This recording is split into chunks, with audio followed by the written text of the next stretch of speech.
How many of you have not been able to get up the courage to date online? Hi, I'm Deb Dutcher, Boomer Dating Coach. I'm 73. I've dated online a lot, 100 first dates.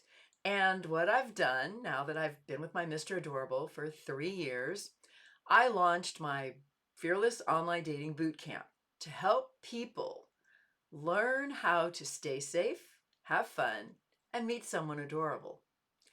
So if that interests you, we have the next one, February 21. It's live. I do it via Zoom, and I take Q&A at the end. I give away so much good information, strategies and tips and tricks and checklists and a Safe-date Toolkit. I hope you'll join me. Budget 2 hours, and the presentation takes about 45 minutes.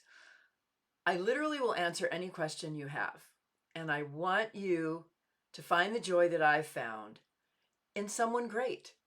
So if you know how to stay safe, have fun, you can fearlessly date online.